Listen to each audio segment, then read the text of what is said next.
Okay. Hi there. We're going to prep this brand new Yamaha C7 tonight. We'll see how far we get, depending on what we have to do. I imagine we'll finish. We'll see how it goes. And I'm going to turn off my fan so we get a little better sound.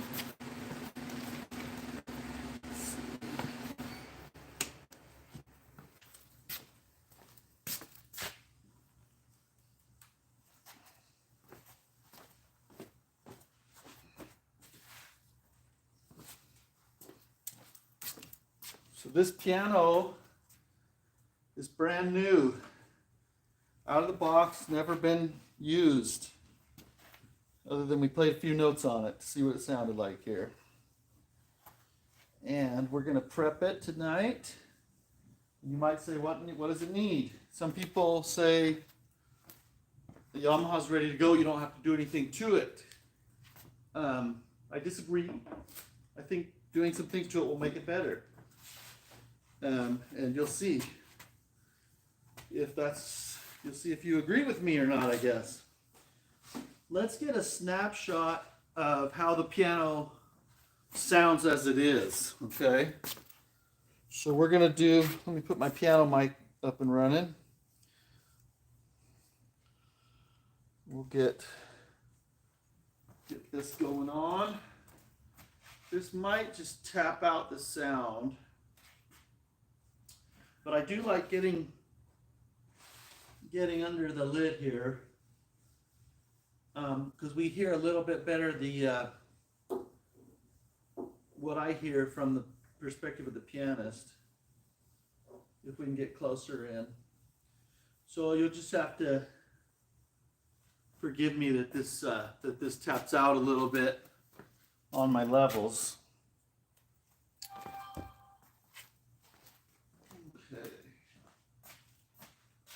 The audio in here.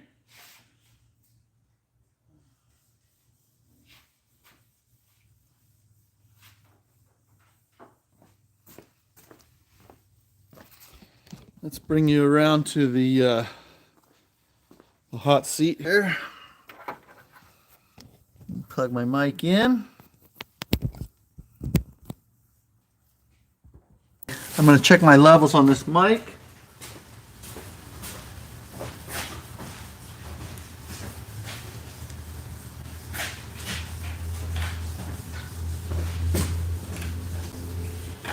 But just so you know, I can't really adjust my levels on the mic the way that I connect right currently. I'm not running it through an interface or anything, just through the phone. So, just keeping it simple for now. But I will say I've been impressed with the sound that we've gotten once just using this. It's pretty good. It's pretty true to what I'm hearing. Okay, that's good. Let's try with the piano.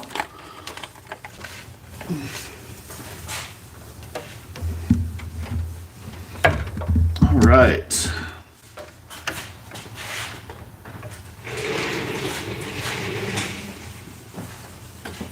Bring my chair around here, and I'm just going to play a bit for you to get a feel for how the piano is, okay?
Things that I'm noticing here on this.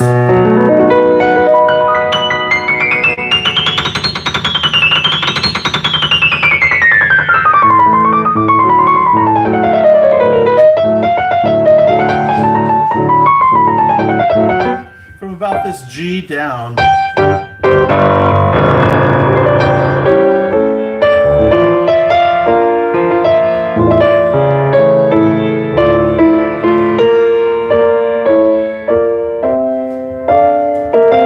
From about this G down, there's plenty of body to the sound. And usually Yamahas have that in spades, lots of punch, lots of power. One thing I'll note, this is knocking on the left side here a little bit. We would expect that.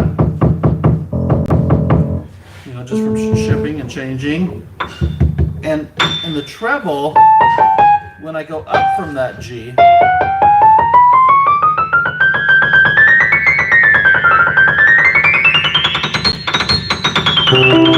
like it's pretty good, but the sound sounds a little bit maybe anemic, maybe. So my initial thought is I wonder if changing the strike point a little bit, just touching that up would improve that.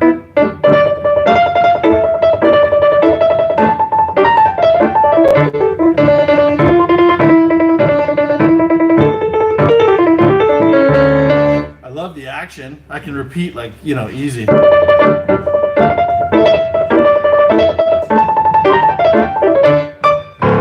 That's as fast as you'd ever need to go.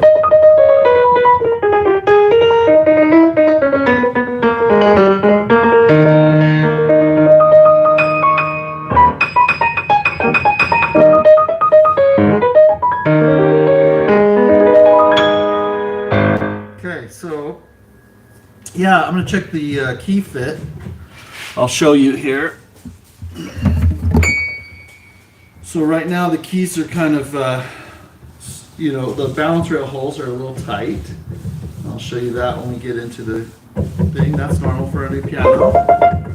You know, they usually set it right, and then it's usually a little tighter from some drying afterwards. But that's good. The fit of the keys, side to side, when I wiggle them.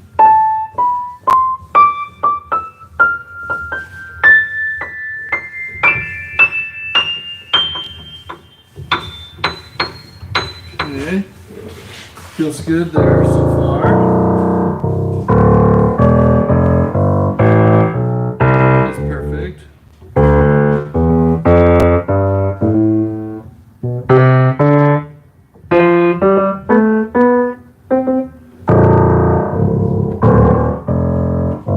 That's great. I can feel a defined bump, but it's not excessive at all, and it's very uniform from key to key. So I'm just putting the key down and wiggling it back and forth and feeling for that bump.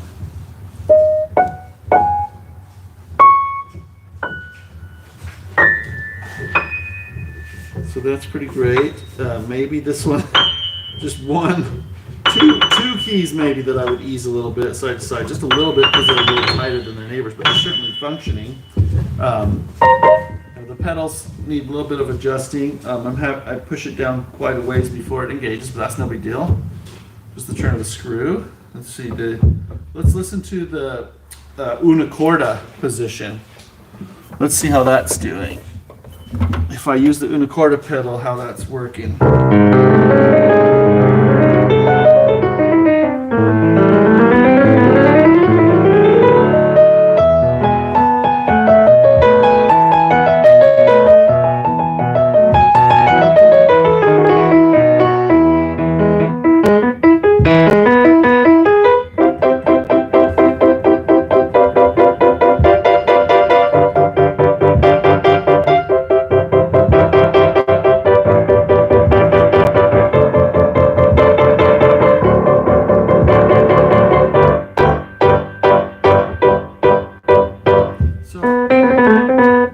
Aligned. Let me take off the key cover here.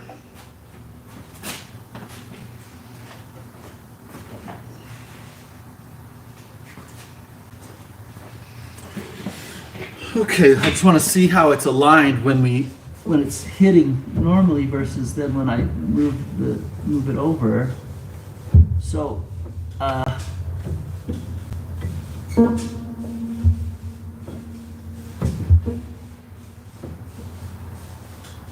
looks like, so the hammers are aligned centered under the strings. And then when I push the unicorda pedal, it moves quite a ways over. There's quite a bit of motion there. And the the middle and the right string then just about line up with where the left and the middle string were. Okay, so it kind of essentially just shifts over one string position, maybe a little shy of that, just a little. So in here you're missing the left string when you use the unicorda, so there's a definite decrease in volume.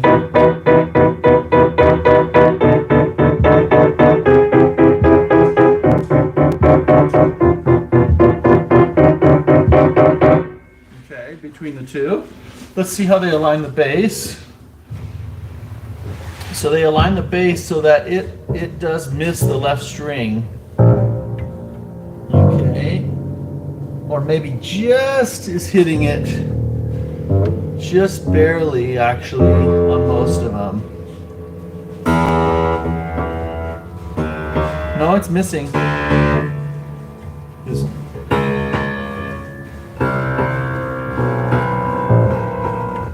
Okay. And of course it doesn't miss the single strings. We don't want that to miss. These are doing the same thing as the other section. They're scooting over, shifting over one string position. So the result of that is you're going to maintain a brighter sound, but have it be down in volume.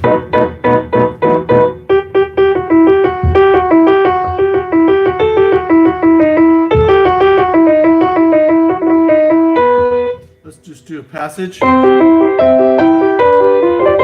Now with the unicorda. Without.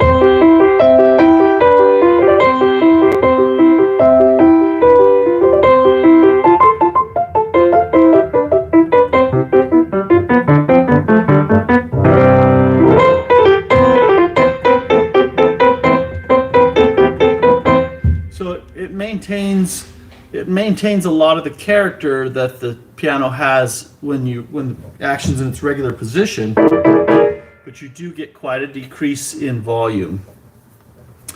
And from my memory, I went to the Yamaha school that they had in California on how to maintain the grand pianos, regulate them and so forth. And if I recall in their manual, they did designate that things have to line up that way, or they want them to line up that way, where you're shifting over far enough to get it into the next string groove. Okay, so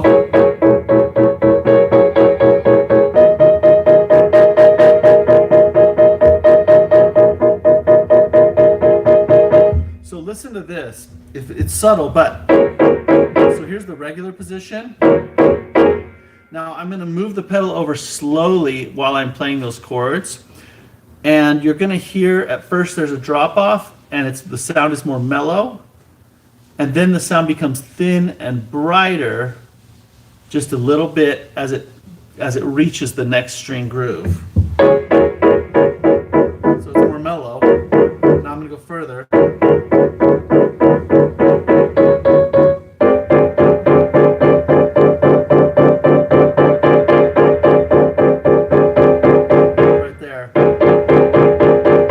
Again.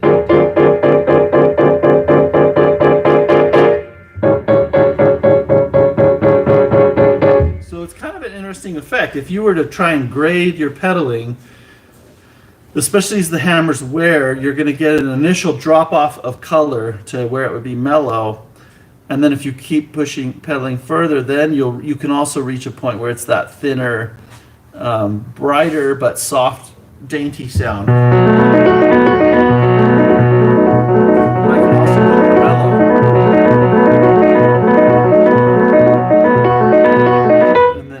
Regular position.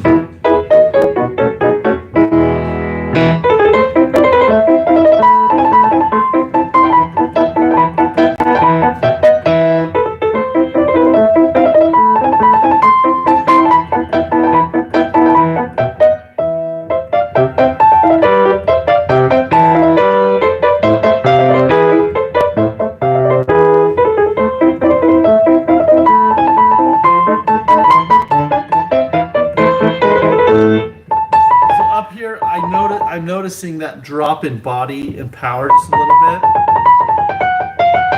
between these and these. It's a drop in brightness. It gets brighter down here.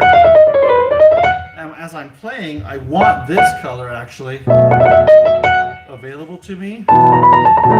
And I feel like I have to play those a little harder to get that. Now that's something that changes pretty rapidly once you start playing a piano in. You know, if you're playing a lot in this range or you're playing scales over the whole thing, you'll get a lot more clarity and a lot more uniformity of brightness, I think. But just making general judgments. I love the color of the bass.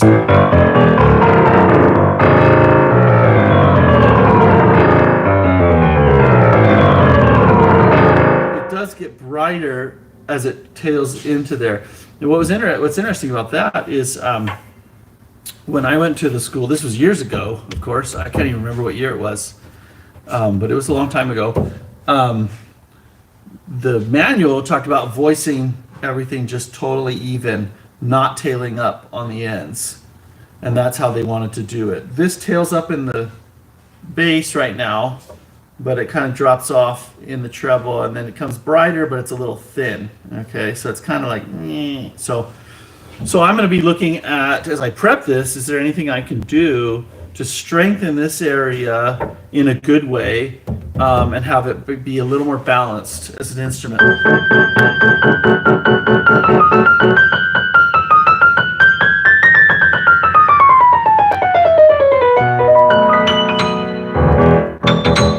The quality of the tone, the vowel of the tone, if you will, you know, if you were to picture it as a vowel, how bright or mellow it is from note to note is really consistent.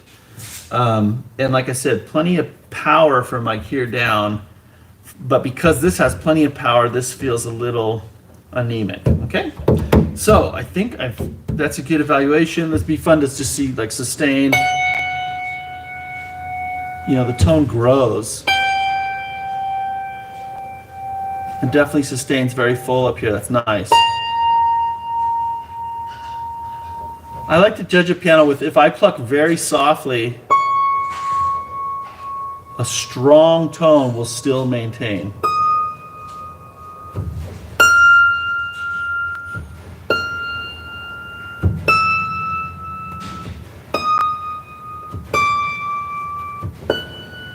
Very nice.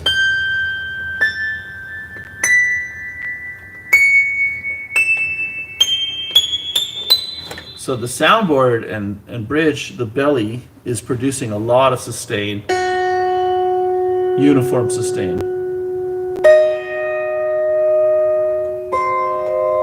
I tried to do NBC and I missed. There we go. So.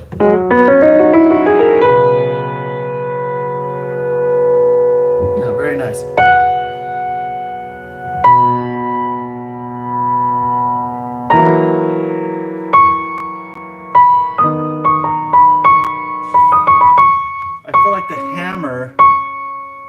So I'm hitting it with the hammer.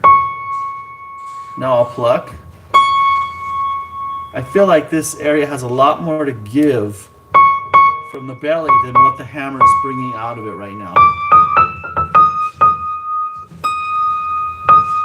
The hammer is kind of stifling things a little bit.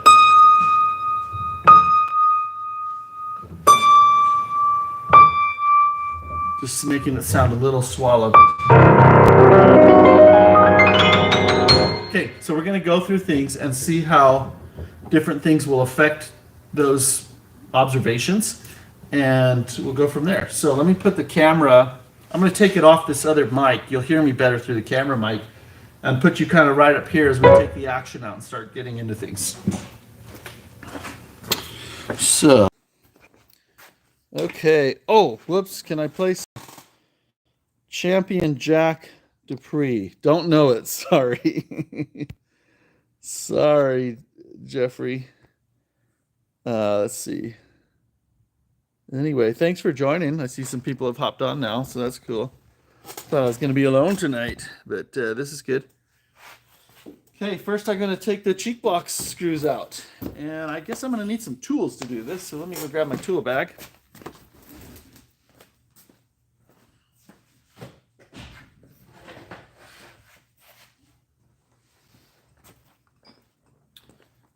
All right, let me get my special tool bag chair.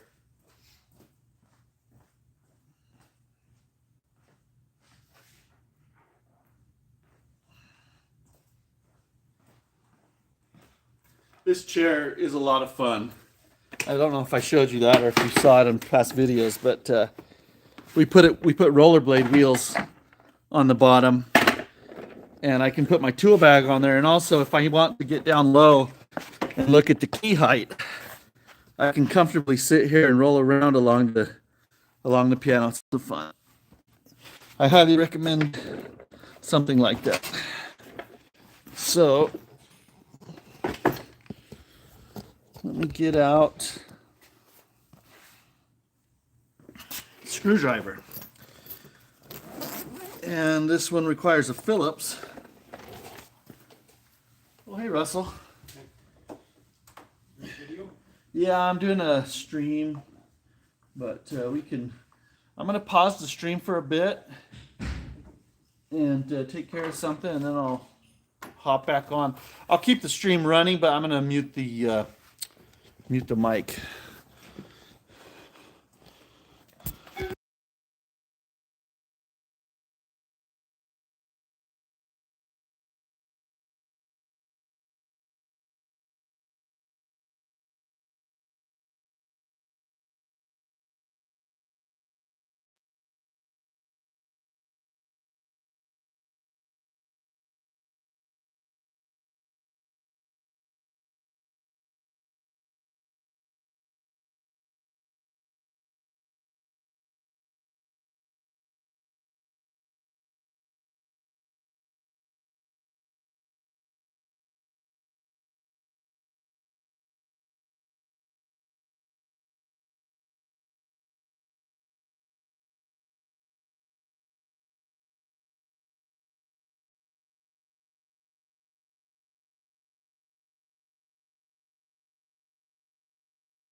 Okay, sorry about that, folks.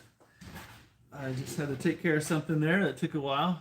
Chat with a good technician friend who supplies me with some good work also. So anyway, we're going to get back to this piano after I take a drink of Dr. Pepper. Okay, so hopefully everyone hasn't abandoned me and they'll eventually find the stream again if they're interested. So I was taking out the cheek block screws. I'm going to keep doing that.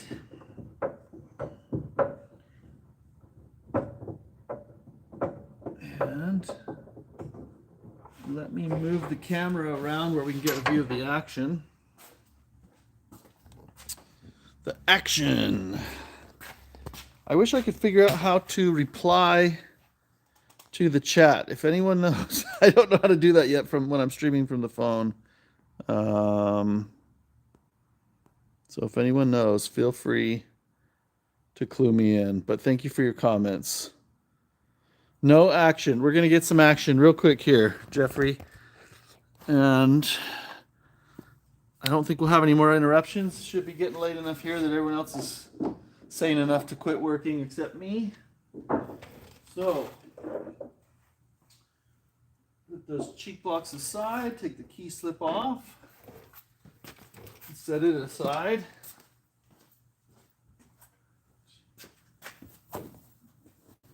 Move this blanket.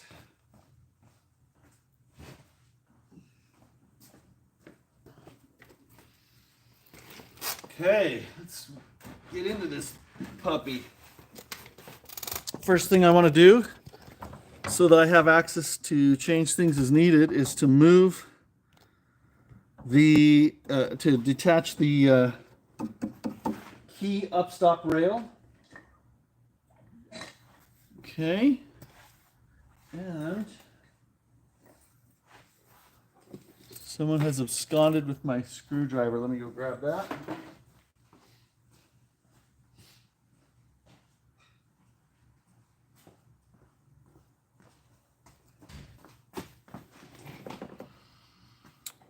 So these are just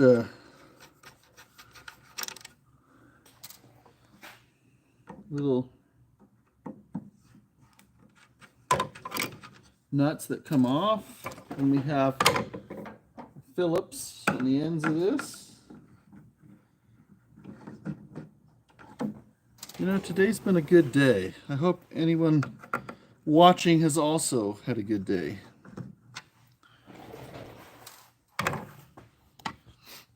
All right, we're going to pull this off here and set it aside. Okay. And then there's these nuts that the key upstop rail rests on. We're going to go ahead and undo this. All right. And my first move is going to be, I know I need to ease the balance rail holes a little bit.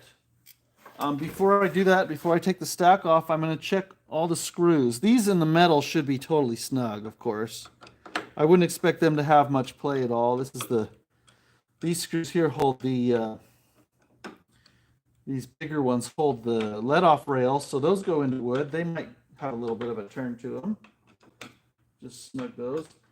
I'm going to snug all the hammer flange screws. They're pretty tight, but I get a little bit of a turn there. Not too much. I'll bring in closer to the action here.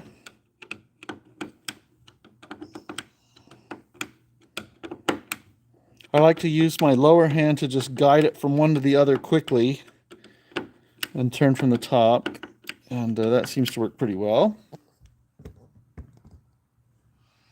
Let's see where I left off. Right there. Now on a Yamaha, I can tighten all these screws and not be afraid of the act of changing the hammer alignment, making the hammer go side to side very much. They should stay put. There's a nice piece of sandpaper here that keeps it flat. another guide pin, that the rail that it goes on. So with a Yamaha, you're safe to just go through and tighten screws like this. With a Steinway, if you do that, watch out, because you could drastically change the hammer alignment there. Okay. And you don't want to do that, unless you do, but you probably don't want to do that. All right.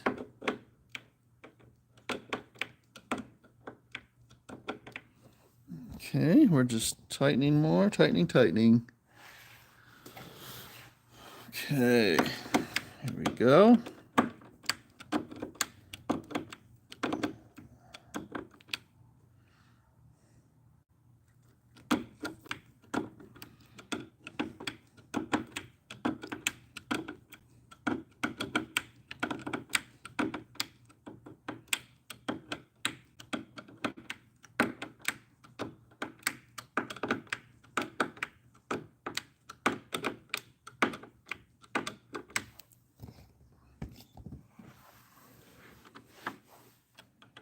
I turn screws for a living. It's not bad.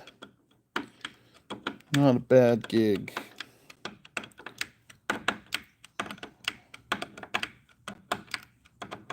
Okay. There we are. Just going to tighten these a little bit.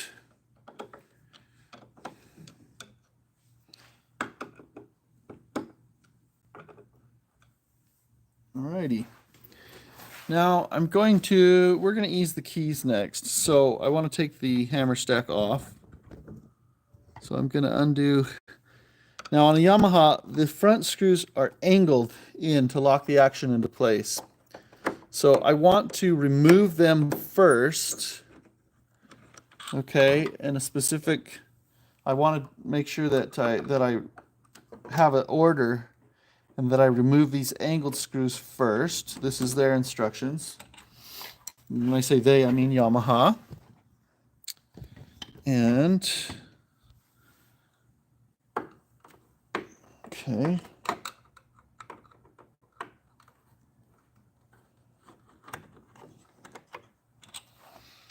Now that the angled screws are out, I can remove the rest of them. And these are all straight bored.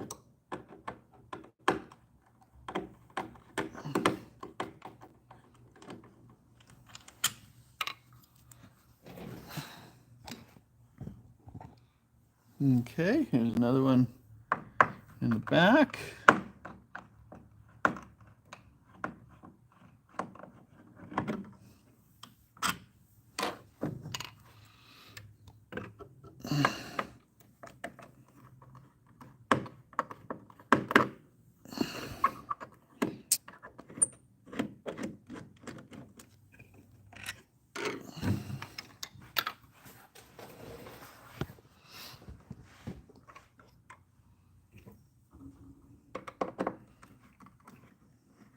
So my career, the way I started out, well, I started learning as a student to tune and things, and worked for the university as a student.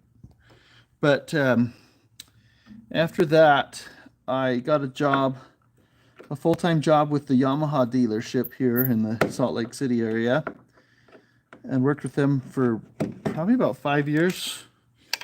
And my job was to prep the new pianos, and that was about 2004 to, maybe it's a little longer. So maybe like 2005 or so to 2011. So that's 6 years, I guess. You know, you don't really pay attention sometimes how long it is. Time flies. But so yeah, I got to work on a lot of Yamahas back in the day. And okay, we're gonna go ahead and lift this stack off. And I actually am a big fan of Yamaha pianos, having seen their quality control in action. And I think they take the cake when it comes to quality control, honestly, and research and development. Okay, we're going to set that aside, and we're going to ease the keys. Now, I mentioned before that the keys on the front rail, they're already perfectly sized, and there was only like one that I wanted to loosen a little bit. So they've done well coming to this climate. They were eased to an appropriate amount. It works well with this climate. So I'm just gonna, there's this mortise in here, right? And I'm basically just gonna squeeze one side or the other, or both. Squeeze it a little skinnier, okay? And that gives me a bigger gap. And I want to feel a definite bump. Now let me show you what this goes on top of, okay? This goes on top of an oblong key pin, right? So that inserts in there. So we want enough play between the pin and the key that the key can move freely, but not so much that the key is wobbly in holding its position. We want it to move in an arc in a very defined path, but with as little friction as possible. Okay, so when I grab the key and I wiggle it like this, kind of a loose hand, I should feel a defined bump, but not excessive, okay?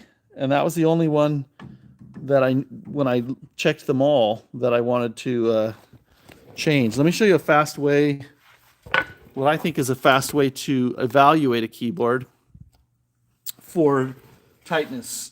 Just grab both ends and wiggle when the key is in its down position, because usually that's a worst case scenario, and often it'll feel tighter when it's down than when it's up, okay, the way things wear. So I'm going to grab both ends of the whites, and I'm just going to wiggle them back and forth as I move my hands in all the way to the center. Same thing with the sharps. And that's a real quick way. My brain can handle 2 keys at a time. It's not a big deal. You can feel if it doesn't have a bump there, okay? All right, now we're going to look at the balance rail hole, okay? Look at this. There's a cloth on the top here. That's fine when you can see.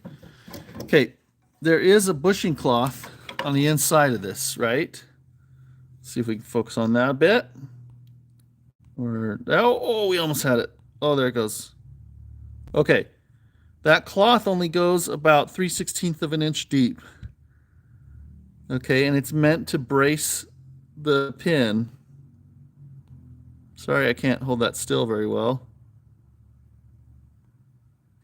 Okay, there we go. And it's only about 3/16 of an inch deep. Okay. Now I want to determine if when I put this key in, and if I lift it up, it doesn't fall back down. It's kind of tight. Is it because of this cloth, or is it because of the tightness of this hole around the pin? Okay, we need to determine that. Okay, let's see if we got any more comments. Step 1, cheek block screws. There you go. Every day's a good day. Jeffrey says, in electronica, loose screws can cause big problems. Electronics. Yeah, same in pianos. Can you get a maintenance manual for a Yamaha piano?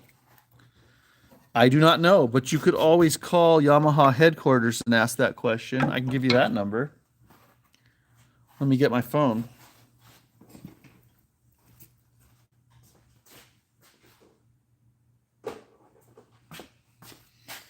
I think a Yamaha customer can get just about anything they need from Yamaha, if I'm not wrong, but I may be wrong.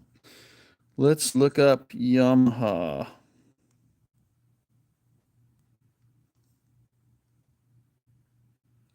So this is the last number that I had for them, and I think it'll still work here. And you'll have to go through a menu and push different options to get to their acoustic piano department support. And they're located, or they were, in Buena Park, California. Hopefully they're still there. And if you describe what you need, they'll be able to tell you whether or not there's a service manual available. I'm not certain. I haven't Googled it or anything. You might try that. Let's see. And you'll be able to go back and watch this stream if you lost track of that, if it wasn't on the screen long enough. But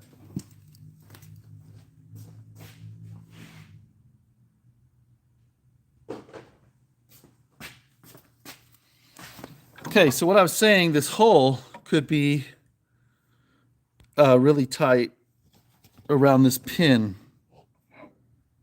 okay, versus the cloths being tight around the pin. So the way I can distinguish that really easily is if I have a key here. Let me let it go back down. Okay, got my key. I lift it up. If I lift it past where that bushing goes down, which is only about 3/16 of an inch deep, then I still feel friction, then I know it's the hole. Okay. I'm going to see if I have an appropriate reamer for these holes. I used to carry a couple different sizes of reamer, and then I started working a lot on Steinways, and I'm just going to very carefully check the size of this because I don't know the size of these pins. But this is going to be a smaller pin than the reamer that I use for a Steinway for sure. So I'm not going to use a reamer. I'll get out a different tool to show you.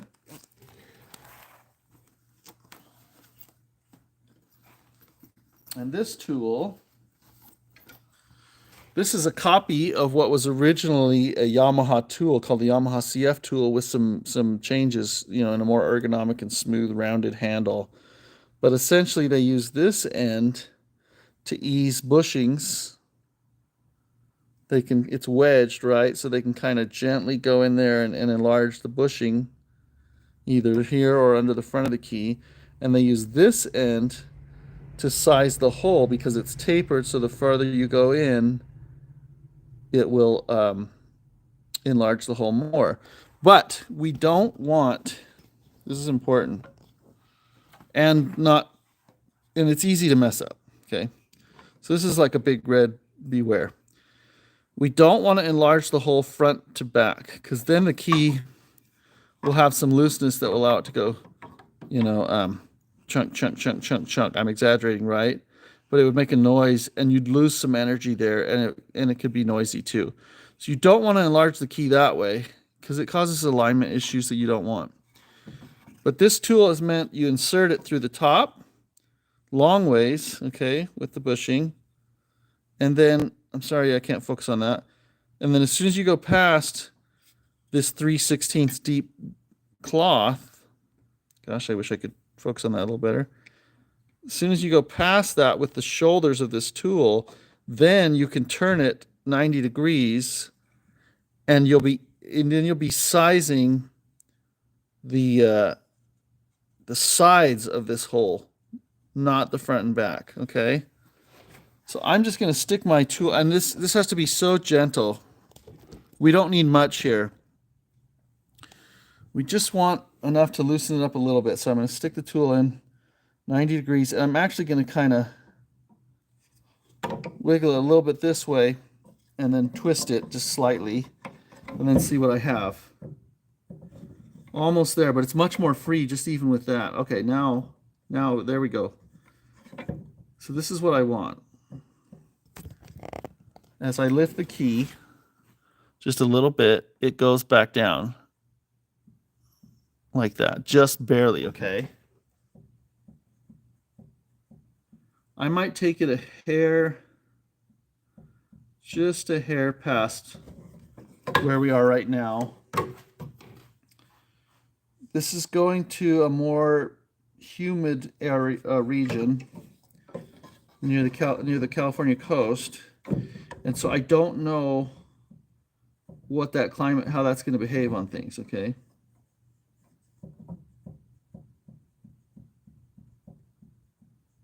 So I think that's just what we want. Now, if I am pushing the key down, if I lift it up past the bushing and push it down, I shouldn't feel an increase of resistance where the pin engages the cloth. It should just feel the same. Then I know the cloth is not squeezing the pin tighter or anything, and I'm not feeling a change, so I think we're okay. This one's stuck. We'll put the easing tool in it. Again, be so ginger with this. A little bit wiggling back and forth, but mostly twisting. Just don't twist very far. And just move it up and down a bit. There. Now it slowly goes down. That's what they want for these Yamahas, okay? They really feel that a tight fit is very important here, but not so tight that the key stays up, okay? So that's pretty good.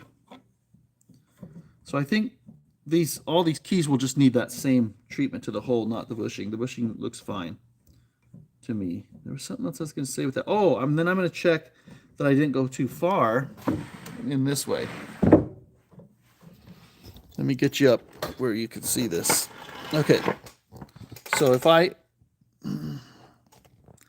going to grab a key, let's say the ones I did. I don't remember which ones I did. These two? Okay, so I'm going to grab the key on the front like this, and then I'm going to grab the capstan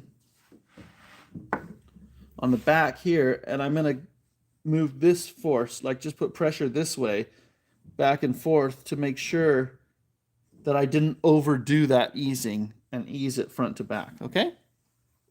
And it's good. It's still plenty tight.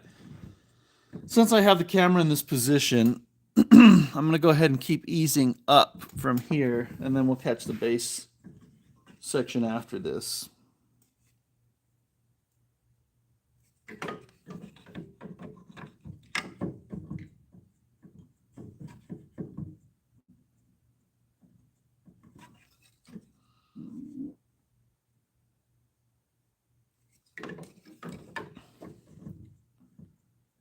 You may or may not know what this key is shaped like on the inside. I'm going to show you. I'm going to get an old key and cut it in half to show you, okay?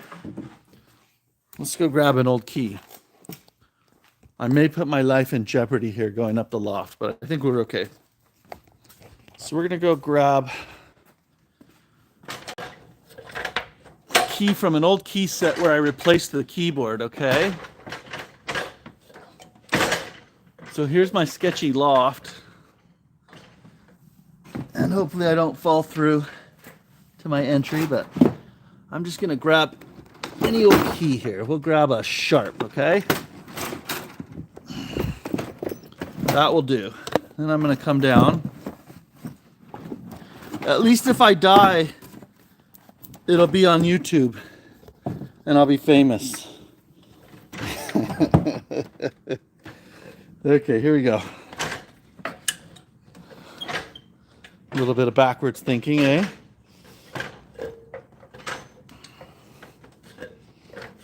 Okay. Let's go to the bandsaw, and we're going to cut this key in half right at the balance hole so you can understand what this looks like.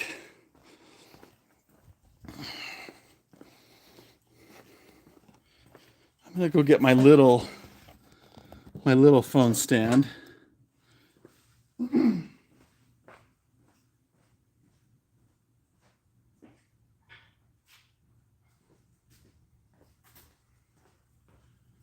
Okay, here's my short phone block here that we'll put on this. Get near the action. All right, how do we want to cut this? I can always get another key if it's not cut the way I want.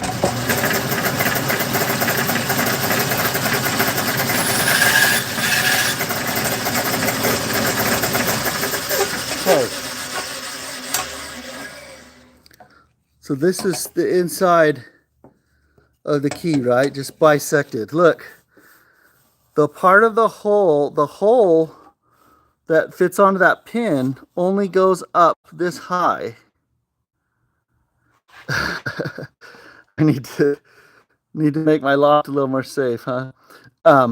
So this is about, let's put a number to it, but look, that hole, I can show this piece just so you know I'm not lying. It only squeezes the pin right down here at the bottom portion of the wood. Okay. Let's go. There was something I wanted to do with this else. Let's see. Oh, and you can see the depth of that bushing too, right? It only goes till, sorry, let me get this in focus for you. Depth of the bushing only goes about 3/16 of an inch. And I'm going to put this on a ruler to make sure I don't have that measurement wrong, okay? All right, here we go. Let's go get a ruler.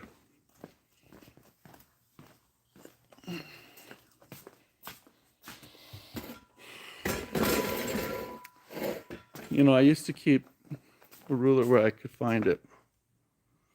That's metric. I want standard.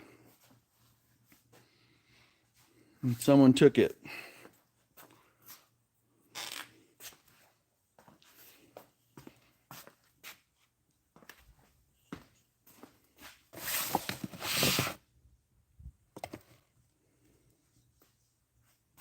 All right, well, we'll just use these calipers, measure it. Okay. For those of you just joining, we're just showing the anatomy of the inside of a key, okay? Where it goes on this pin right on the balance rail. There's the balance rail hole on the bottom, and I've cut that so that we can see what it looks like on the inside, all right? So this width, it only squeezes the pin 0.125, an eighth of an inch. Okay, and then the depth of the bushing is about, it's about a 1/4 inch, but a little less. Okay, so the reason is we don't want too much friction, right? So this is all void space where the pin is floating in there so that we don't have excess friction and so that the key can rock. It can rock on the bottom here, and there's room for it to move, right? And then we need a little bit of side-to-side play, but we need to steady it at the top so that the key's not wobbly this way, okay? So that's why that's designed in that way. And so when I stick this tool in here, and I go, it's flat on one side and skinny on the other. When I stick this tool through here, the shoulders, it gets past the shoulders. Then I turn it sideways, and then I'm pushing down. So you can see I'm just easing the sides of that hole.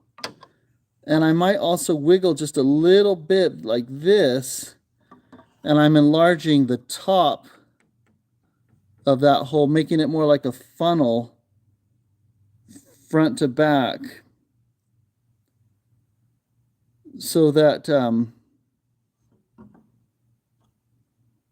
yeah, so that it has even less friction, okay? There's another tool that maybe you've seen or are aware of. This is a balance hole reamer, okay? And this, I can stick sideways into the hole, and you go down here, and it stops right here, and you can cut the hole, okay? Like so, in this shape. And what that does is if this wood that squeezes the hole is too thick, like say more than this 1/8 of an inch, this will cut that down and reduce the friction right there and allow it to rock easier. Okay? So anyway, that's kind of an inside view of what I'm doing with this tool, okay? Don't want to elongate it front to back so that it rocks back and forth. Just side to side so that it has a little more freedom. That was kind of fun to go do that, right? Cut a key in half, right? Okay. Let's continue easing keys, all right? So let's see where I left off. That drops, that drops. This does not drop.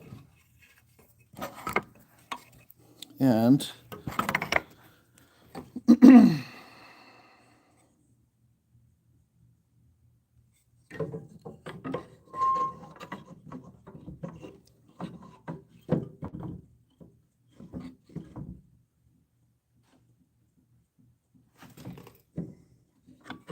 yeah, so make no mistake about it. I'm very pro Yamaha. I think they're great pianos. I don't think they compete with or outdo a Steinway, but I love their consistency in manufacturing and their processes and the way they just nail things. It's awesome.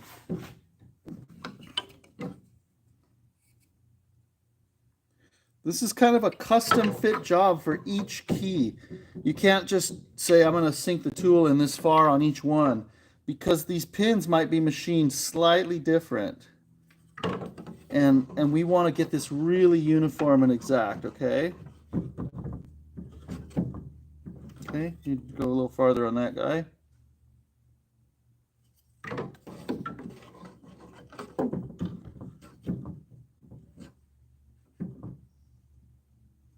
Okay, that one fits the description. It goes down. Again, showing you an example of where they are right now. If I push up, they stay, right?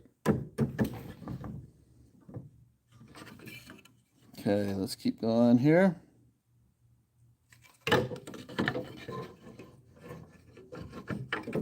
Every once in a while, you could check yourself again. Kind of move this motion to make sure you're not. Oh, here's an important thing. Sorry, this is a very important part of this. When I check if it's going down again, look where I'm placing my finger. I'm pushing down on the capstan, simulating the weight of the action parts. And so I'm pushing, you know, not super firm, because then I can't, of course it's going to go down, you know, if I push really hard. But that's way heavier than the part. So I'm just lightly pushing down, holding it down to where it touches, and imagining how heavy those action parts would be and simulating that. Okay, there's that. Floats down slowly, and we'll continue on.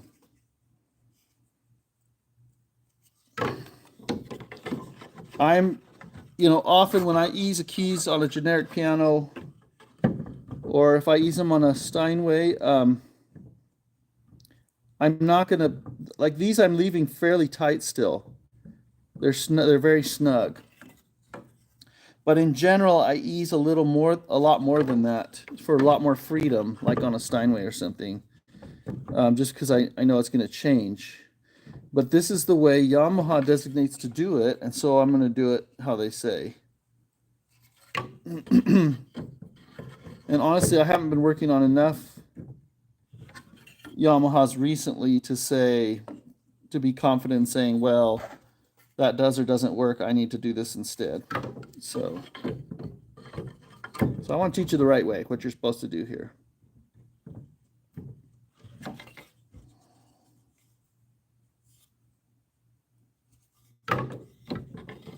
Okay.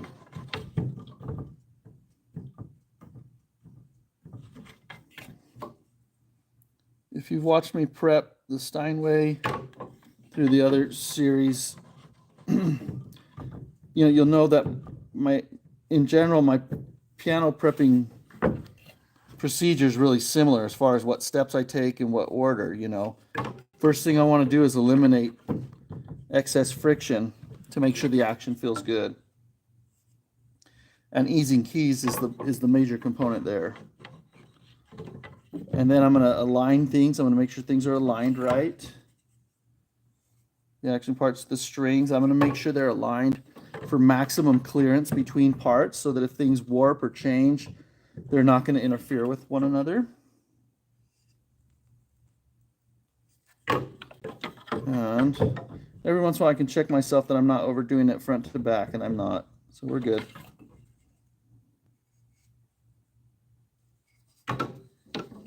Now this adjustment could be something that changes a little bit by the time you get to the end of the keyboard. You might need to touch up one or, or go over them again. Or you might find they're a little looser than what you thought originally.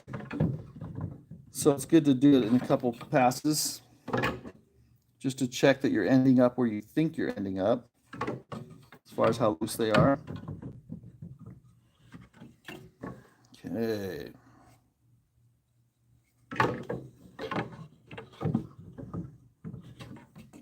If I just go in here and turn and push straight down, I don't think it's going to have the same effect as what you see me do a little bit of, which is I go in, turn 90, and then I actually wiggle the tool like that a little bit too. I think that has to be done here to get the freedom that I want on these brand new keys. Just a little tip with the tool. Of course, even that didn't do it. Let's see what we got here. All right, we got to be careful not to overdo it because it's not doing what we want. There we go. Oh, it's just barely passing the job here. Yeah, that's pretty good. That's good. Sometimes you'll run into a piano and you'll test this and it'll stay up and you'll think I need to ease the holes. If it's an older piano that's been sitting around for a while, beware. Don't just go straight to easing. Clean it out first, vacuum all the dust, pull the keys, vacuum anything under them. Spray some lubricant. There's a lubricant I use, McLube 1725. Spray some lubricant on the pins or polish them off, whatever, and then check to make sure. Because sometimes then, after you just clean them like that, then the keys are totally free, no easing needed. Okay, just another tip. If it's a new piano, yeah, of course, it's probably the hole, right? Because the pin is still really clean from being new. There's probably not any residue in there, but especially Yamahas that have been sitting for 5, 10, 20 years, 15, I'll find that after I clean it out and spray it, they're totally free. And they can feel really tight too, initially, when I'm trying to pull the keys off. Now, when you get into these higher keys, there's less lead in the key, so the front is lighter, so it's a little bit harder for it to fall down, right? So these might end up being, when you're done, they actually might end up being eased a little more than the ones lower when they behave the same on the pin, okay? Just something to think about. Let's see, I'll check the chat questions here. Take a little pause, excuse me. Flip that around. You didn't need to see that. All right, okay, I think we're good. The Yamaha guy would love this video. Who's the Yamaha guy? You mean like a generic Yamaha guy, or is there someone on YouTube that is the Yamaha guy?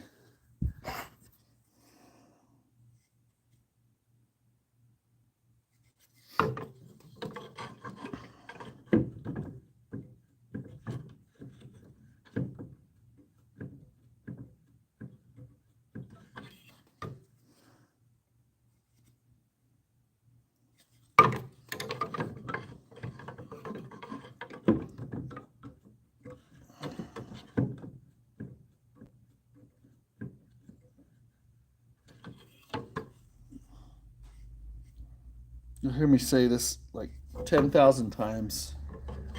Patience is needed for this kind of work to do a good job, and it pays off. Consistency from note to note is what we want.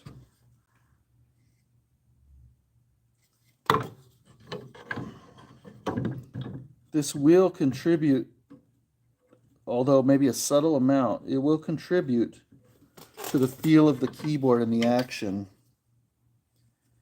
And when these are eased, it works a little better, okay?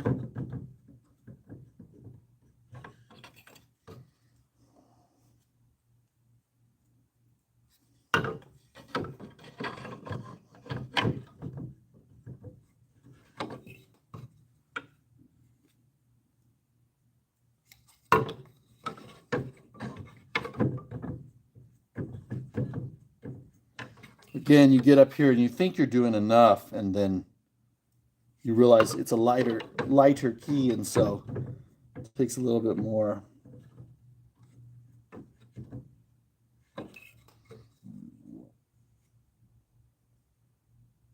A little more easing.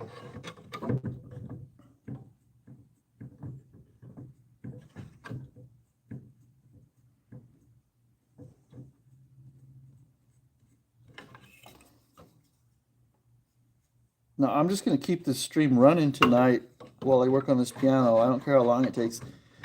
So it's great if you can tune in and out, you know, whatever your schedule is. But at some point, what I'm getting at is at some point I'm going to need to order a pizza and kind of like take bites off camera to the side here and there. You won't mind, right? And it's good pizza. So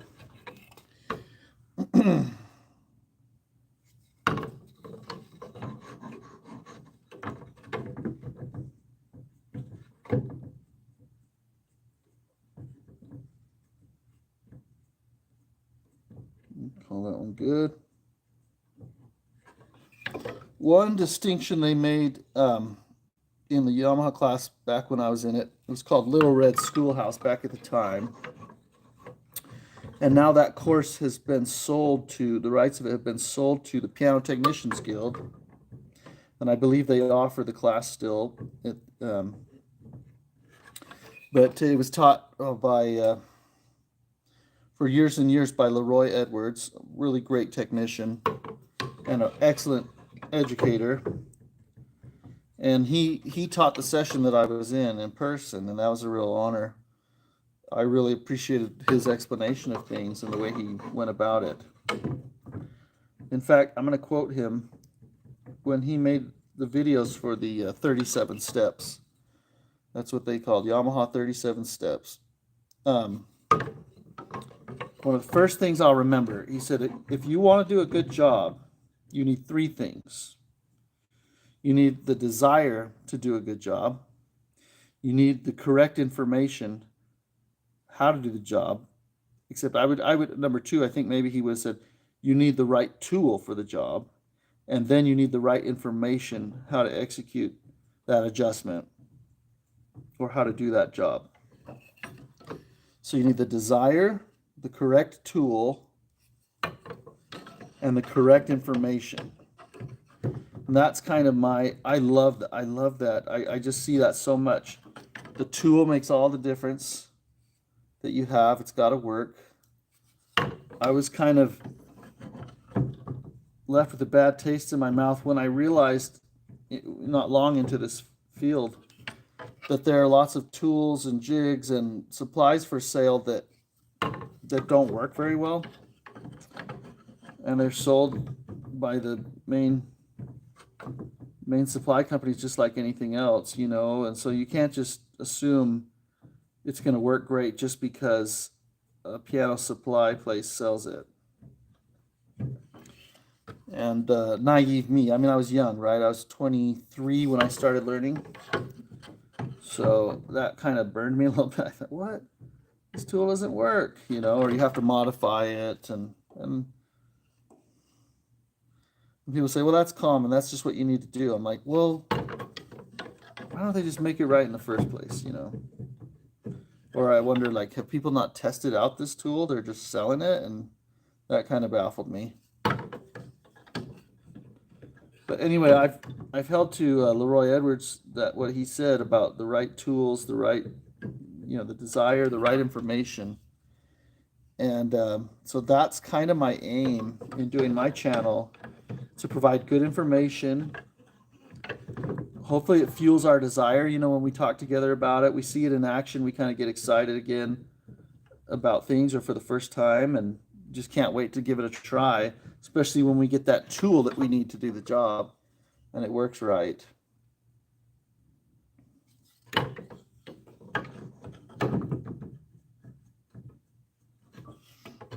So with that, we're almost done with 1/2 of the keyboard. This is taking a while because I'm really being careful not to overdo it, okay? Especially on camera, that would just be like, oh, that would be a technician's sin, right? He doesn't know how to ease keys. But it's astoundingly easy to overdo it on this, especially if you haven't done a lot.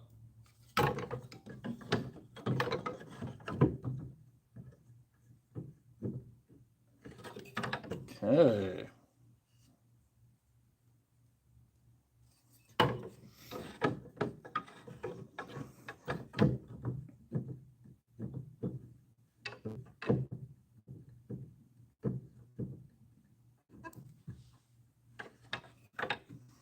These treble ones, we get to the bass, this will go a lot faster.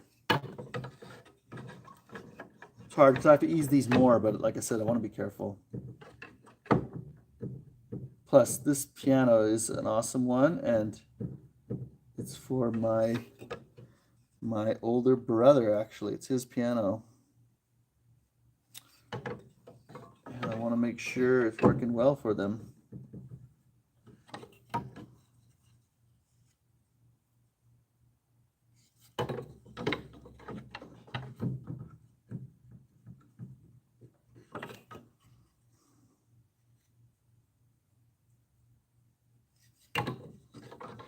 Okay.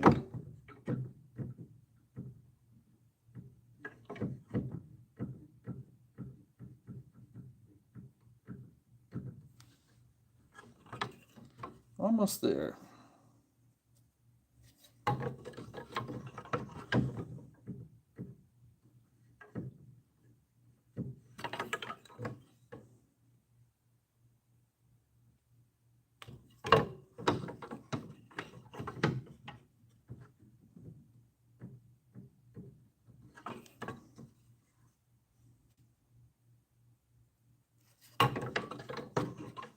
So, since I don't know how to chat back on the chat, the best thing is if you ask questions and I'll look at it and then I'll just answer them on the video here. So let me see here. Once I get done with this section, I'll take a look.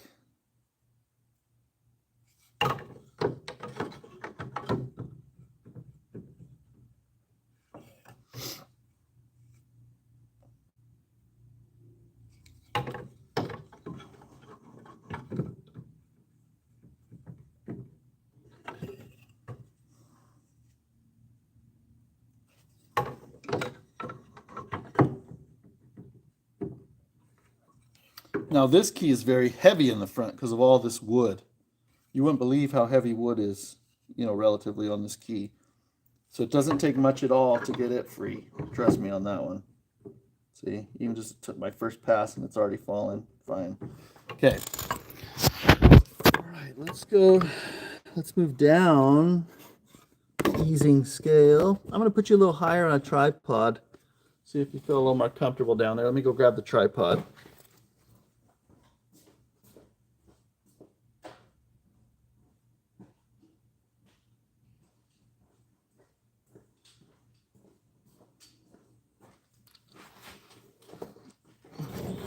Okay, let me check to see if there's any burning questions anyone has. Oh, pizza, pepperoni? No, this place has a combo that I'm gonna get.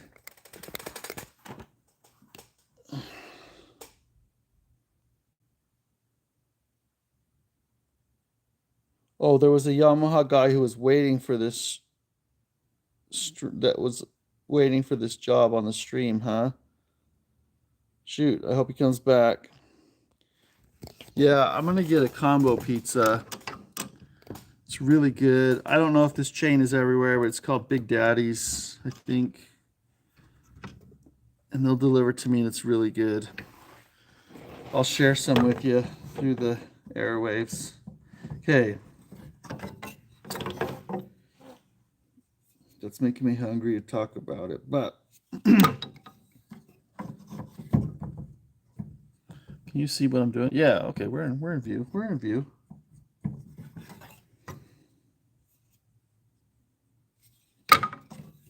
So I'm curious, for those few who might be watching a repetitive action like this, is it relaxing, boring, or does it elicit some other emotion, positive or negative? For me, I find it relaxing. But I'll be honest, as I'm doing it here, I'm like, oh, I gotta hurry up. They just want me to finish. I better hurry up. But I'm taking a different approach. You know, this is different than editing a video as short as possible to convey something quickly for you. This is more kind of an experience, and for me to kind of lay out just a little more than just the basic 1, 2, 3 how-tos, but talk about my philosophy in doing it a little bit, and hopefully think of maybe some other detailed pointers that wouldn't surface otherwise that will really help your work or your appreciation of the piano and things.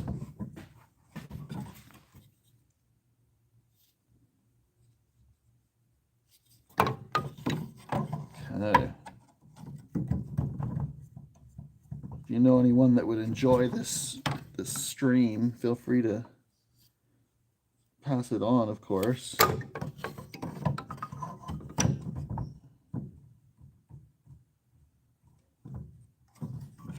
And I'll be honest, I'm enjoying it kind of regardless. You know, even if there's only kind of one person watching, I feel like, oh, I don't know, it just gives a lot more purpose to what I'm doing, a feeling of purpose.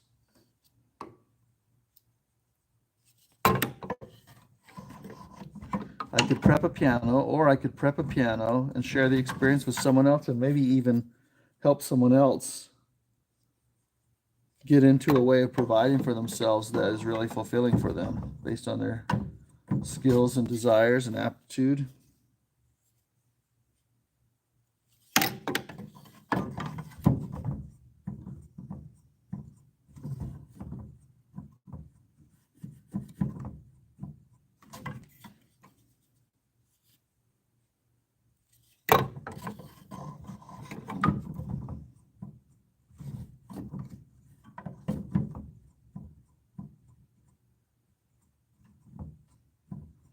Like I said, I could always push harder on the back of the capstan here and have it fall just fine, but I don't want to do that.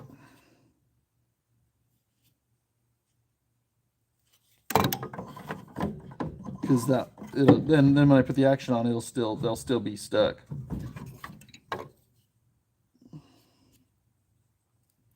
I guess that's just kind of an experience thing a little bit, knowing, am I pushing too hard, am I pushing too soft? But if you just basically, just enough force to hold it down, and a tiny bit more, that's probably about right, okay? If you're wondering. Now, I've said this before, but a tight balance rail hole will not cause sticking key, okay?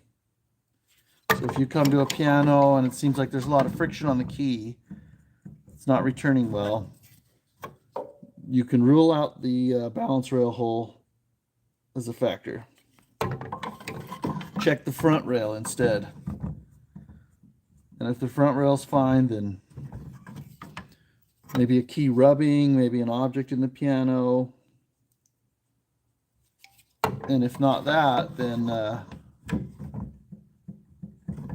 something else going on a little more deep.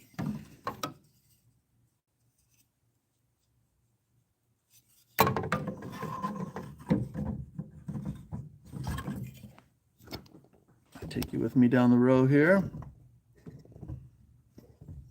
Okay.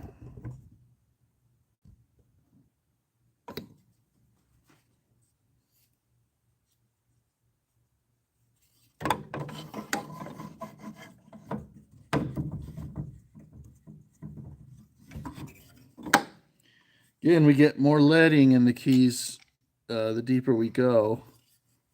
So they get a little heavier.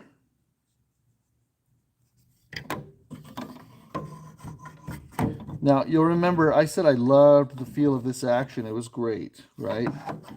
Let me show you this leading pattern. This is a window into the approach they took to balance this key, okay? So you need to add lead in the front to balance the weight of the parts that sit on top of here, okay? And to make it so that in a certain way, the right amount of force is required to push the key down, right, and operate it, and then it feels comfortable. Anyway, there's different ways to balance that, right? We could start putting leads towards the fulcrum and start loading it up until it balanced to the weight we want.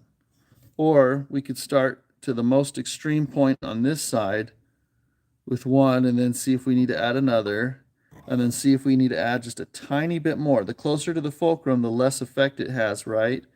It's like it's the equivalent of a lighter weight.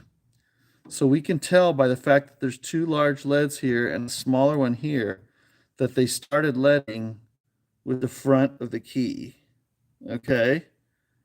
And then they added this little one close to the fulcrum just to add a little bit more weight on the front to balance it.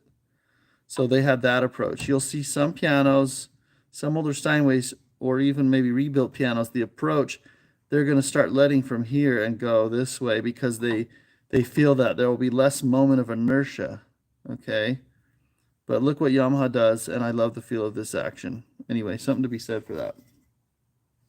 Let's see, I think I saw a question pop up in the chat. Let me take a look at that. Let me just do one more key so I know right where we are because it's the end of the section. It'll just be kind of convenient that way. Okay, perfect. Great. Okay, let's look at this comment. It says,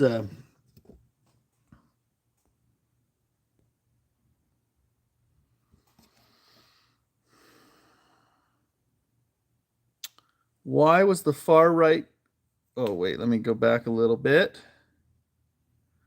Okay, Jeffrey Boyle says he finds this repetitive reaction relaxing and it's real time, you know, and he doesn't mind that. And then is it Hein or Hein Foslo? Says, could me from South Africa with a C3? I am just loving the knowledge that I gain. It's 4 a.m. over here. I hope it's knowledge that you're gaining and not a headache from staying up so late, but sometimes it's fun to be up in the middle of the night, right, and learning something. But thank you for joining. Let's see, what else? He says, oh, Jeffrey, you wanted to know why the top C is thicker? Look, it's the nature of the cut of the key. This C doesn't need to go around a sharp, so we don't need to cut out a notch here, right? And so because of that, for the visual of it, it makes sense to have it just be parallel and straight. But by nature of that, then there's a lot more wood, so it's heavier. Okay, it's just the layout of the keys. This one is notched because there's a, but it's still a little heavier because this is thicker on this side. And it's not for touch design. It's just, it works out well with the pattern. Good question. And Hein says, I have a few keys with cracks in the ivory or plastic surface. Is it a big deal repairing those? And did you cover that in one of your streams? Okay, you have a Yamaha, piano? Is that correct? And what year is it? I want to know if it's ivory or, well, I can give you the answer anyway without knowing all that stuff. Okay. If it's a synthetic or a plastic, there were earlier plastics that did have a lot of trouble and they would develop fissures in them. It's very difficult to replace a single key top and have the color match when the piano is aged. So it's better to, at that point, just replace all the key tops for a color match. If it's a fairly new Yamaha, the plastic is chipped or cracked. Yamaha can supply their key tops, the white key tops that they're using now, and most often they match really great or well enough that you don't really see it.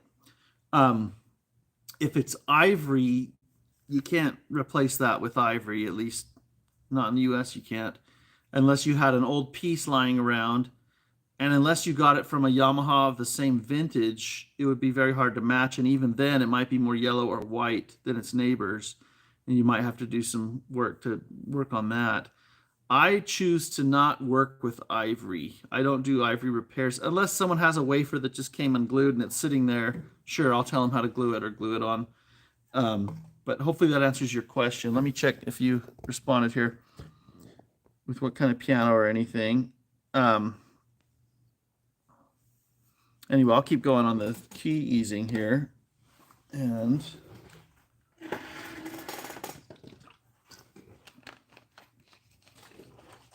okay.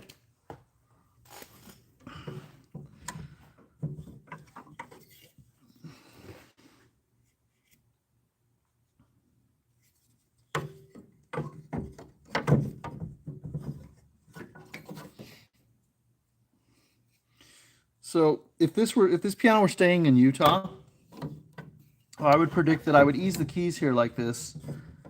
And then in the winter time, when we started heating about a month into it, I would expect that these would get tight again somewhat. Probably not as much as they were originally, but they'll get tighter. And whether or not it's still within tolerance where the key is still free enough, I don't know. But that's the way it would behave from a drier climate change or from heating when you've not been heating and drying out the air in your home. Unless you have a humidifier with your furnace.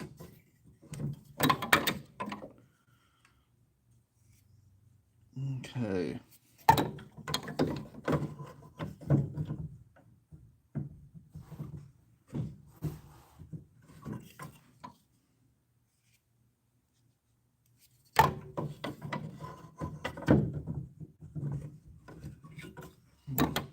Okay.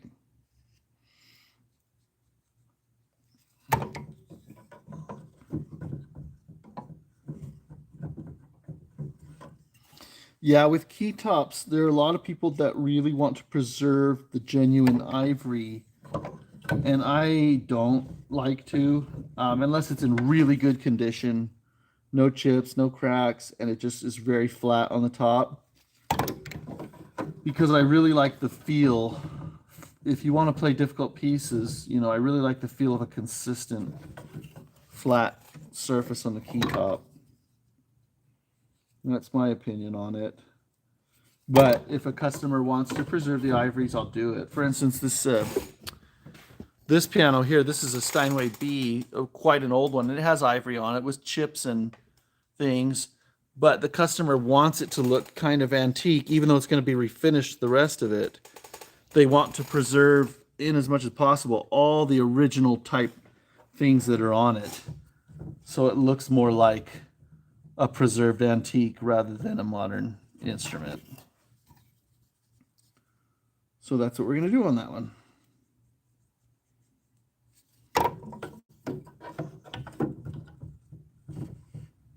We are almost done easing keys, and I can't wait for the next step. And I haven't even decided what that's going to be yet, but we'll figure it out.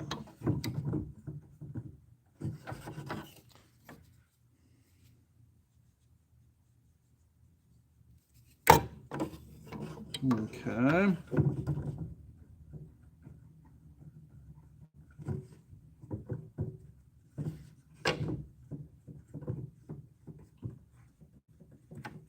Those were falling free. They're great. Okay, this would be, we're going to go ahead and put the stack on the action.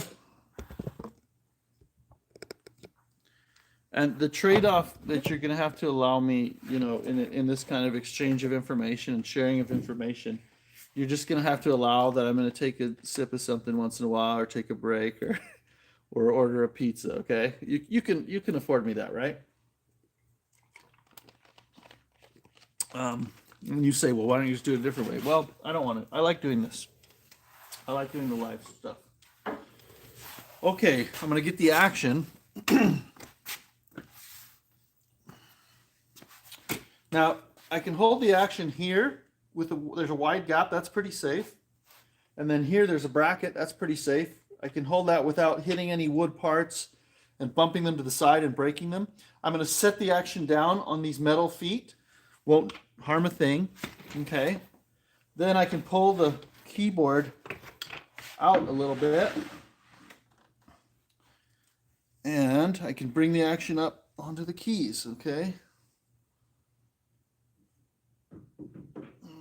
Here we go.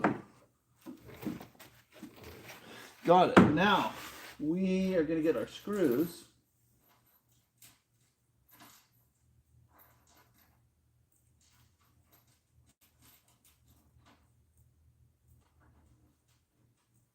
And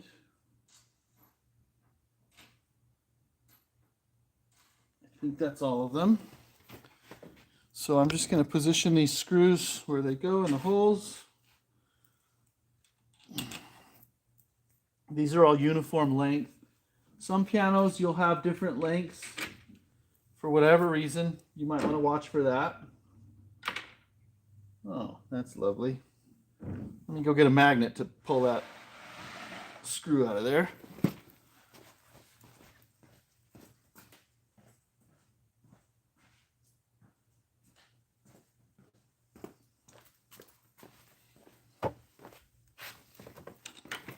Okay.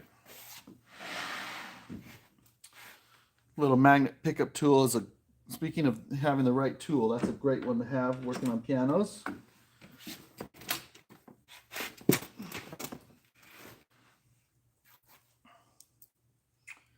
And I will say there's nothing more frustrating than a non-ferrous screw that doesn't pick up with a magnet.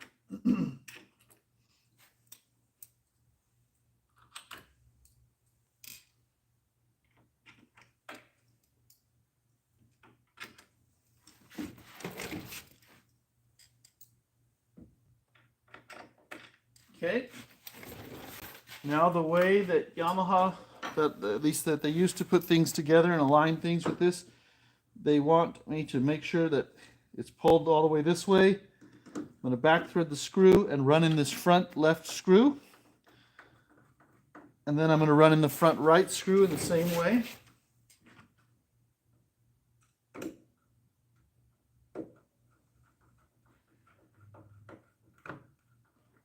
Okay, I'm going to go ahead and tighten this back corner.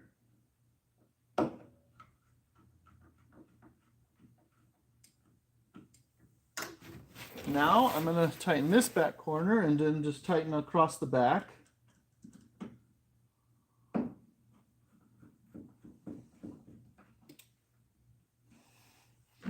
It's important that these screws securely secure the action feet, the action bracket feet down on the cleat that they're attached to. Because look, watch the hammers when I tighten this, right? Get you closer in here as I tighten that. They go up and down, right? What happens if you left the screw loose? Well, your regulation's off. And that can affect the touch, okay? Sometimes drastically if you leave a screw loose. So don't over tighten, but make sure it holds the part securely as far down as it can go. The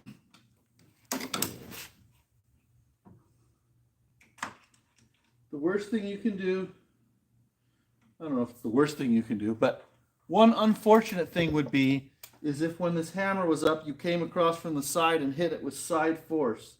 These break very easily. I think I broke one the other day on a stream, right? So you have to be careful with that. Okay, now we're going to tighten these angled screws in the front, the very last. 1, 2, 3 on this piano. And the purpose for having them angled is that they lock the action into place, okay?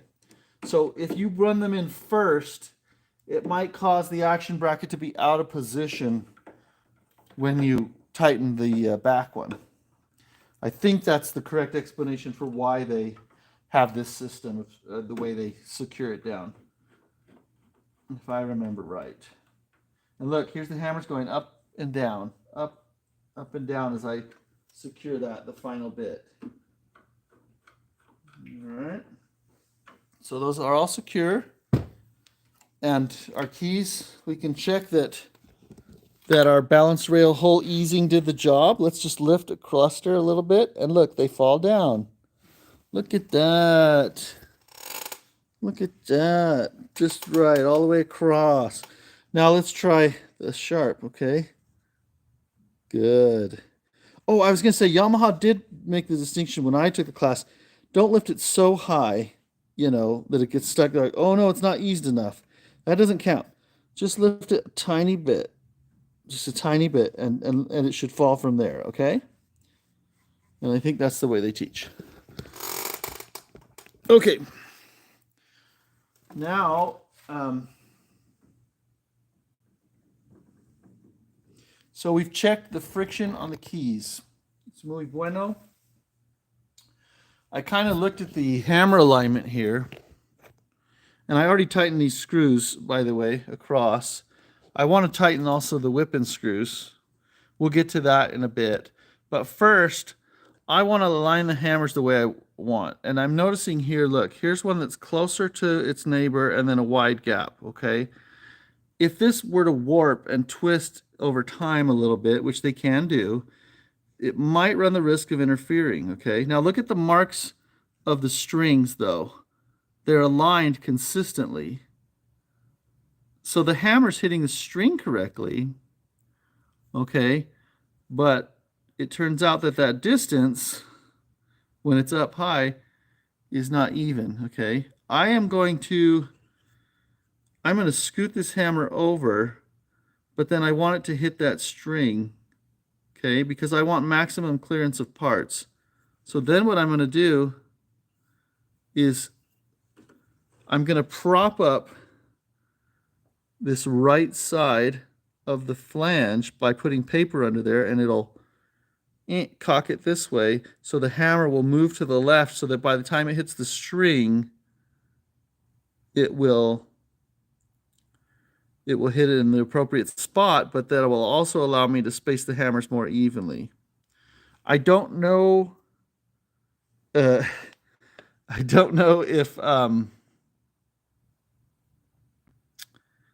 if this is a Yamaha approved method or not, but I like it. I'm just going to do it. So, because some people they say, no, it needs to travel straight up and down always. But then your note spacing with the strings is not perfectly even, okay?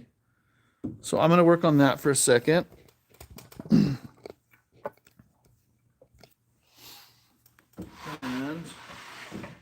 let me go get my travel paper. That's what it's called.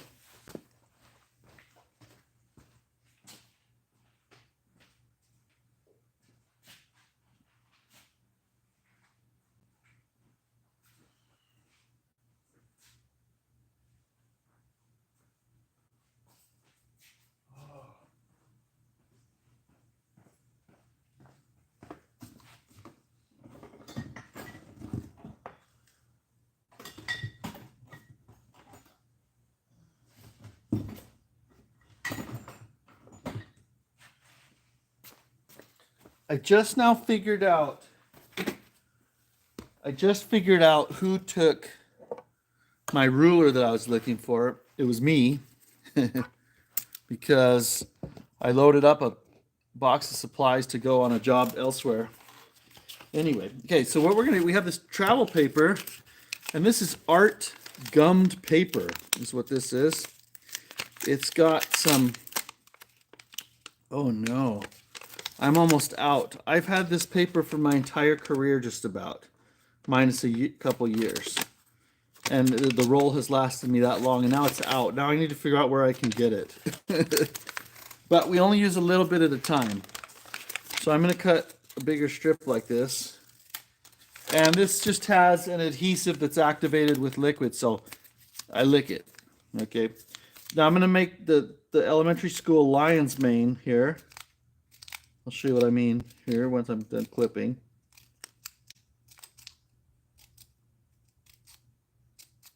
I loved craft time in elementary school, especially like 1st through 3rd grade. Those were the days, right?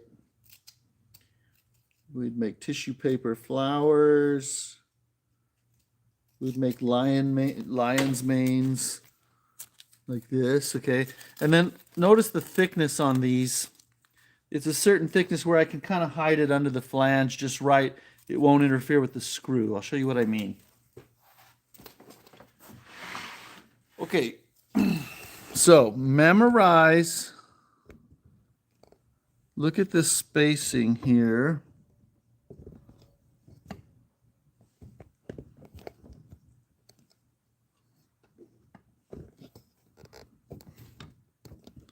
Someone just gave me my very first YouTube super thanks tip that I've ever received, but it would mean a lot more if they weren't related to me. So, but I'm glad that people who are related to me can still stand to watch this kind of stuff. Okay, so I need a screwdriver. So memorize the spacing. My camera's lifting that hammer up, so you just have to deal with that. Memorize the spacing that's here and here, okay? We want to preserve that spacing, or better yet, memorize the spacing when it's up, okay? So when I lift these hammers up,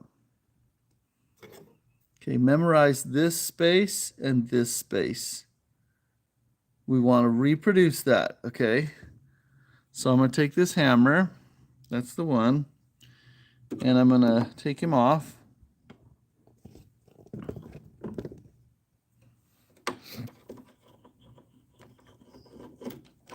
And I'm going to put travel paper underneath the right side of this flange right here so that when it's secured down in an exaggerated way, it will be cocked like so. Okay? Let's see here. Great. Jeffrey Boyle says, what year is the Steinway B? Oh, I forget. I have to look it up. I think it's 1890s. Yeah, so. Okay, so I'm going to take this paper. I'm going to tear off a piece.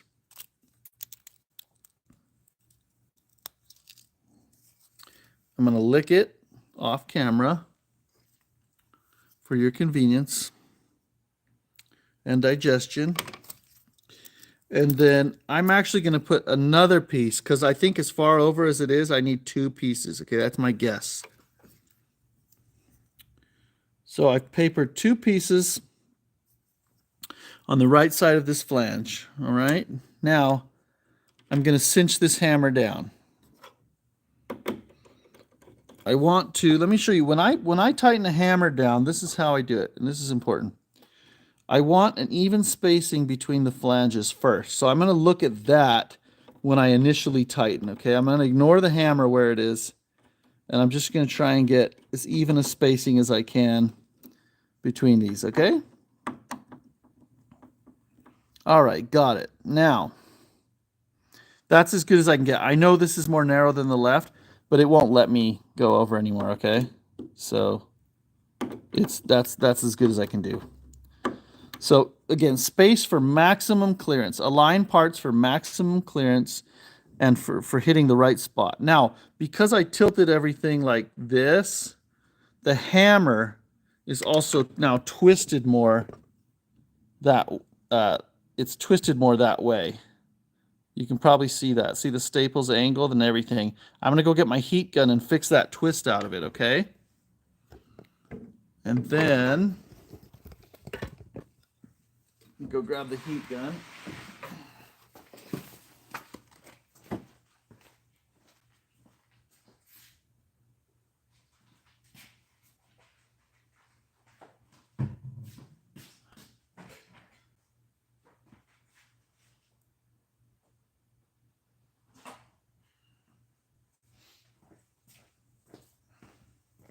All right, we'll plug this in.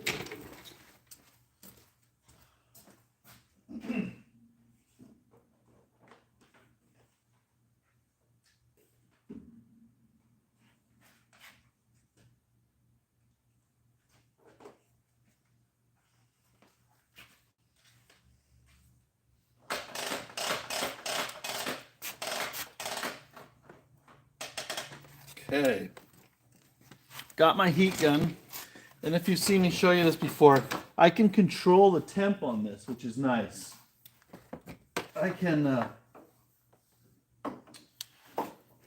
I can set a lower temp so it's less likely to scorch the shank. All right, I'm gonna power that up, turn it down one, keep it on low. Don't worry, I'll bring you with me in a sec on the tripod.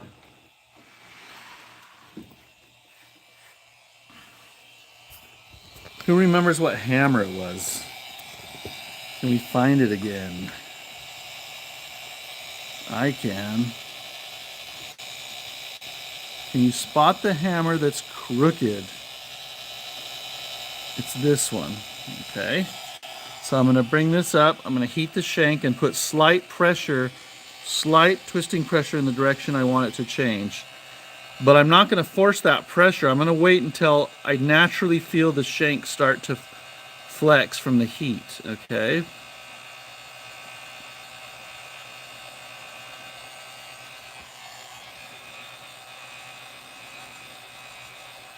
All right, let's see where we are. Okay, that's a little more straight.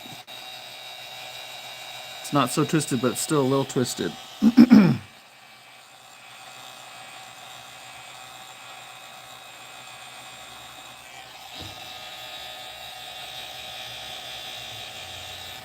Still twisted. Go further.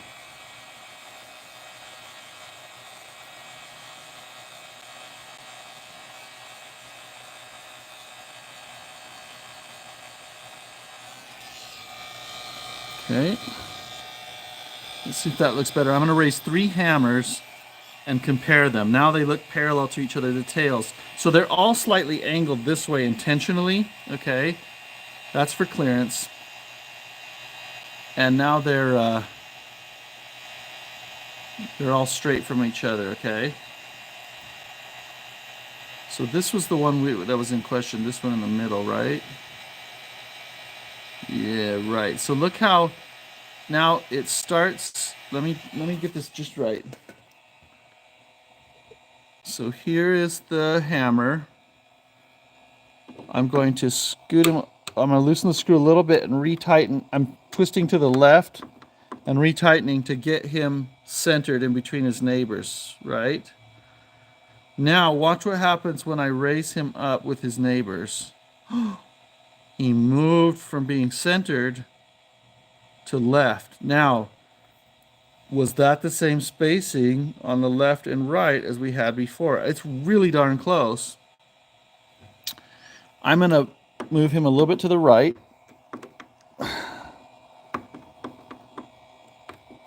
Because it kind of moves around sometimes.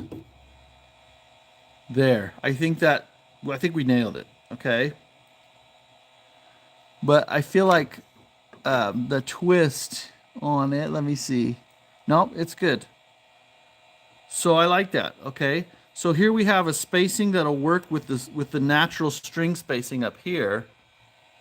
And then when it drops, it'll provide for maximum clearance between the parts. Plus, it looks really pretty when they're all evenly spaced, right? So let's see where else we want to make improvements. Do I want to make an improvement here, even though there's just like a slight difference? Nah, that's good enough. You know, what about here? Yeah, I might make a difference here, okay? I'm going to look at the lines where the string's hitting first. They look uniform. And I'm looking especially how much felt is on the left, between the left edge of the hammer and the first dark line. And I want that to be uniform, okay? So now, what am I going to do? I'm going to take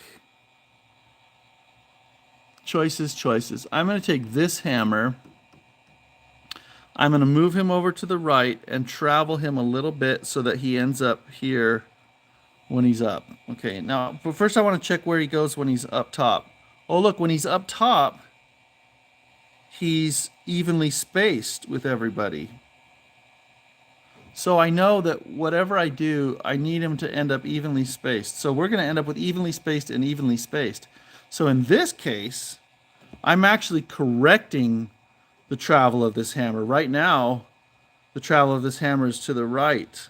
I can tell that relative to its neighbors. Now I'm going to correct it and make it uniform. Okay, enough talk. Let's fight. Okay, let's do it. So it's this hammer. Let me remember what key it was, because last time I forgot, and then when it started looking straight, I forgot. Oh, it's middle C. Perfect, middle C. I imagine that key will get played a little bit, so it's worth working on, right? Okay, I'm going to travel. If I move this hammer over to the right, then I need to compensate for that by traveling the same direction as we did the other one. So I need to paper the right side to tilt that and make him go to the left a little bit when he goes up, okay? This one is a more subtle difference. I'm only going to use one travel paper. Okay, just one sticky paper there. I guess I can do a neater job of it, but that's not really an issue so much. Now I'm going to place it down here. Look, it looks to me, look, someone did some travel work on here. And they might have a method where they just do it on the front a little bit. I don't know. You know, in their factory. There's a tiny little piece right there. But I could take that piece off, but I don't think it's enough to change the degree what we want. So I'm just going to leave him there and add what I did. Okay?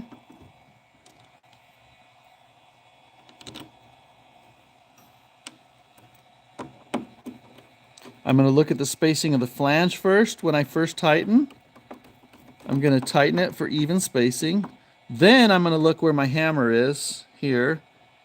And I need to move him a little bit to the right. So I'm going to loosen a little bit and pivot, twist, and then retighten the hammer there. Now, it's middle C. I want to check the twist. By putting that paper, did we twist things more than its neighbors? And in this case, the answer is maybe a tiny bit. So I'm gonna no, it looks good to me. It's good enough, okay? So now it's even spacing there, and not quite even spacing there. Oh, actually, you know what? It's a little bit to the right in both positions, so I need to just scoot him over to the right. Left. Scoot him over to the left a little bit. Here, you thought I forgot the difference between my left and right, didn't you? No. Okay. Although I hear that there's an astoundingly large percentage of the population that has trouble distinguishing right from left. I don't know if that's true. I think my daughter's that way, but she's ultra smart in other ways. Okay. So yes, now that's even there, right? Even space, here's middle C. Even spacing at rest. Even spacing at rest, even spacing when it's lifted to the string. Look, we corrected an issue. But everything else looks really good. Okay. They're all evenly spaced. We'll look down in the base. This one is a little bit over, right? And base hammers can be touchy. So let's go ahead and change that one. And I think that's the only one I'll need to change right there. That is an A flat. I'm saying that out loud so I remember. Okay. Whoa. All right, so what we're gonna do, here's the A flat that I'm looking at. And you can't tell as much from your view. Let's see if I can mimic my view. There. Here's the A flat. It's positioned, the spacing here is skinnier than over on the right, okay? Now let's see what it is when we raise the hammer to about where it's going to strike the string. It's basically the same. So it's traveling straight up and down relative to its neighbors. But we want to make even spacing down here.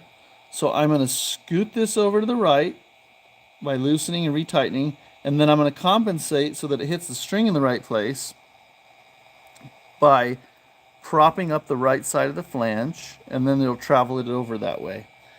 But first I want to see the lines. Yeah, the lines are great, so we're going to do that. So first, what I'm going to do is just take it off. I'm kind of going through this each time for the benefit of those who have jumped on that haven't been on, or who might be joining, midstream. I'm going to lick my travel paper off camera and place it on this right side. I only need one, I think, on this one. Going to lay it down. And now when I tighten this part down, I want to look at the spacing here. I want to first look here, these gaps, when I tighten the screw. And I want to make them even for maximum clearance. And it just looks pretty, okay? There. Now I'm going to look over at the hammer and center it in between its neighbors. So I'm going to loosen a little bit, pivot it, retighten. Okay, now this is the one. And it is evenly spaced now in between its neighbors, okay? That was the A flat. Now we're going to raise it and see if it goes to the left. Yeah, it should be to the left a little bit like it was before, right? Yes, and with one paper, the twist didn't change so much. These are all tilted to the right slightly, and they look pretty uniform. So that's all great. That's great and dandy. So there. Am I going to fix this? Let's see. Let's move this and see how close he gets to his neighbor. He doesn't get that close. And when I look at the lines, no, the lines are good. I'm not going to fix that one. It's good enough. Let's check the treble. Here, I don't like. Okay. Maybe here as well. Okay, so there's kind of two spots there that we want to look at. All right, same thing. Okay, so here's the two hammers that are close together, and there's wide gaps on either side. Let's see what happens when we raise all four of these. They maintain their same spacing at rest and up, so they're traveling straight basically. And the lines on the top tell me that they're aligned the way they should be with this spacing. I can either move the string up top. On this section, I can slide the strings around. So I think I'm going to do that, actually.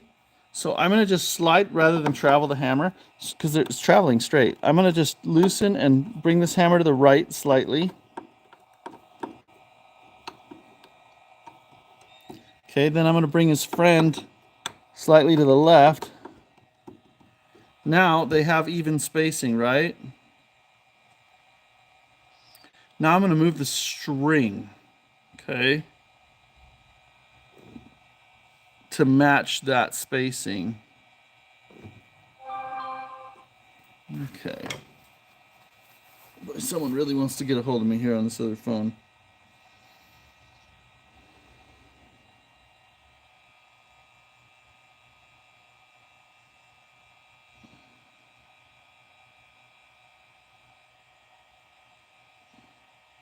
Okay, I need to take a 5-minute break, so why don't we all do that, and I'll come back here and we'll talk about moving the strings to match what we did down there, okay? I'll turn off my heat gun.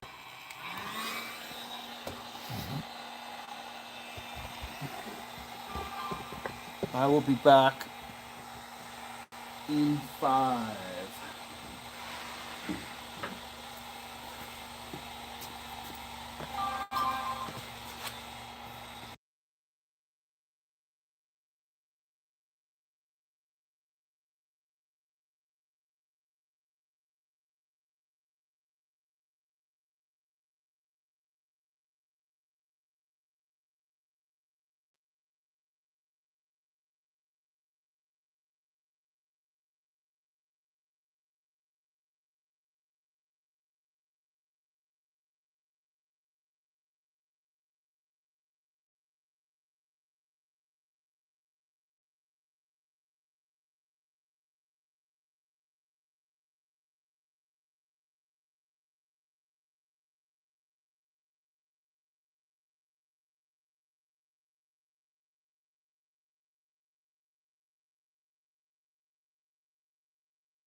All right, I'm pretty sure we've lost everybody now, but hopefully the stream will get back to you.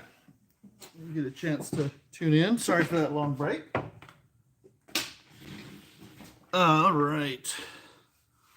So we were aligning hammers, and I spaced some things slightly differently in the treble so that the hammers were spaced more evenly across. Now what I want to do is push the action in, and I want to, let's see here.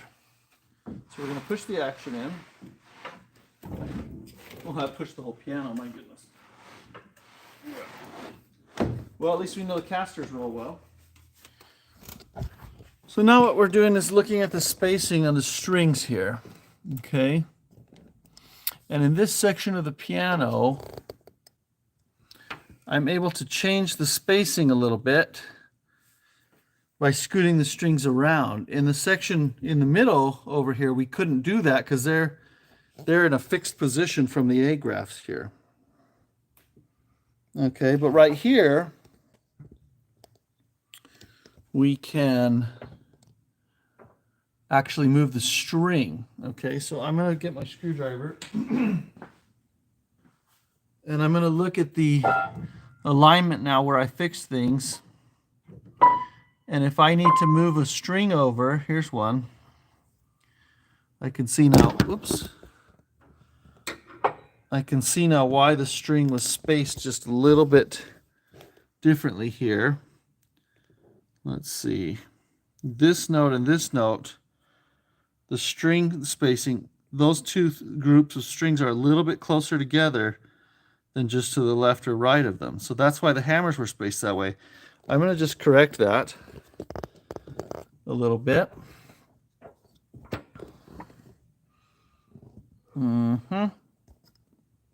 If I can even get my camera straight there. All right. So I'm basically just going to scoot one. Look at that. I'm moving the hammer up to the string and seeing which way I want to, which direction I want to go. In this case, I just want to move this out a little bit that way. Okay. Great. Done. And I'll check the others around it. They look fine. Then I moved another one over this way towards the beginning of the section. I just want to make sure it still hits the hammer in a good spot. There we go. It's the same kind of thing here where they had this, where the string goes from this bar to this bar. They ended up spacing them just a little closer together. I'm going to move this group over to the left. Okay, let me see if I can give you a view of what I'm doing with the screwdriver. So I'm going to, there we go. See if I can get in here. I'm going to go under this bar. Sorry, just a minute. I can't get my camera to work the way I want. Come on, camera.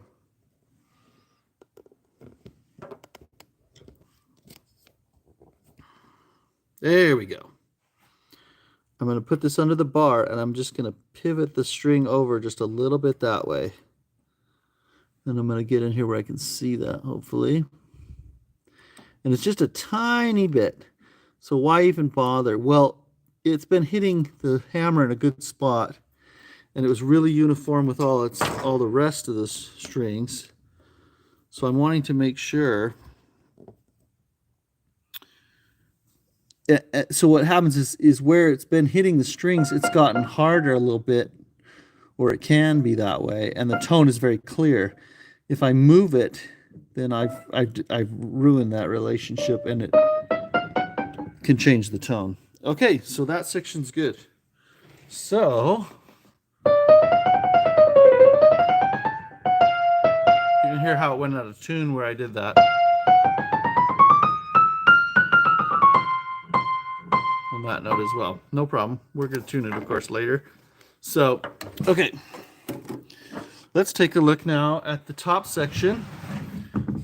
final section to look at the hammer alignment. And I see some spacing weirdness here. And when I raise the hammers, it's still weird spacing, right? And then everything else is pretty good. This one is a little different. These two, right? I might want to move this guy over to the right a bit. So I'm just going to go ahead and move them where I want. And then I'll fix the strings to adjust to that in this case. Okay, so I'm going to scoot. We'll loosen the screw and scoot this guy over to the left. Loosen the screw. Scoot this guy over to the right. Okay, and I might scoot this one over to the left a little bit. Okay, and honestly, where the strings have hit, it hasn't cut so much that it's going to be a huge deal for the tone in this piano. But if you're working with a piano that has deeper grooves, if you move that off of where it's been hitting the string, the tone will be much more muted all of a sudden. You'll think, what happened to the tone? You lost it. And that's what happened to the tone, is you moved it off of the hard spot that made the tone clear. Okay, so that's pretty good. There's one more here I want to move over to the right. So I'll go ahead and do that. All right. There we go. Now as we look across the section, they're very evenly spaced now, okay? Now I'll just look at the strings and make sure that jives with what we have up there. So let me pull out the tripod here a bit and get you up to the top. Here we go.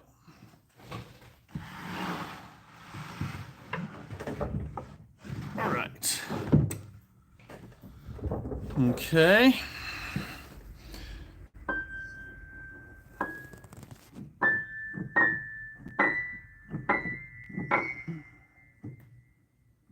I actually kind of like everything. I'm not feeling the need to move it, the strings.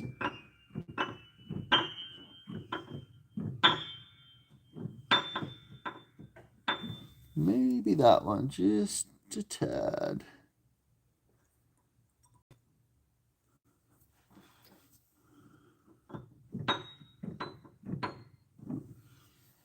And that one's just a hair. I'm just placing the screwdriver on top of the string and then scooting them over with the edge one way or another, okay? All right, so our spacing is good on our hammers. Now, with that, so I know where the hammers are striking and they're in a good position. Now what I want to do is align make sure the lower parts below the hammer are aligned to that position. So we're going to take the action out. And I'm going to flip them around here. Okay. See these moves? All right. Okay. Now what I'm looking at, I think I showed this in a stream where we did an appointment not too long ago. But first thing I'm going to do is just tighten all the screws. That's the Yamaha way. Before we look at the alignment, we're just going to make sure the screws are tight. Then we'll mess with alignment as needed.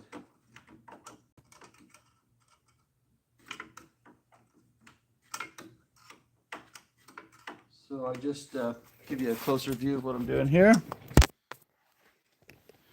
Just getting in here.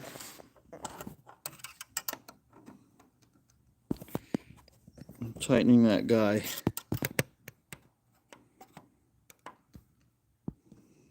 There we go. That's a better view. This is like not easy to do with the camera, but you can see it. You can see it. You get the idea. I go through here and tighten the screws along the way. Okay. So that's what we're gonna do.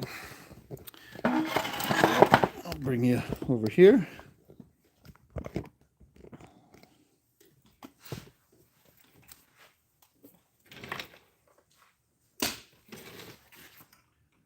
All right, these screws you can use a Phillips for, but you get more torque when you use a flathead, and so they're designed where you can use either.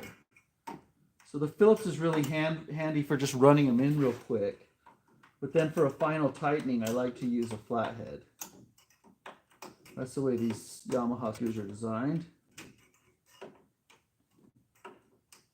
Tightening, tightening. Now, okay, so I've tightened all the screws in this section.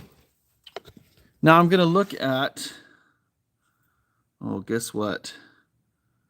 I'm going to need to change phones. I will open the stream right back up. I'm running out of battery, but I will open this up here in very quickly. You will not be waiting for me. So hold tight and let me change battery.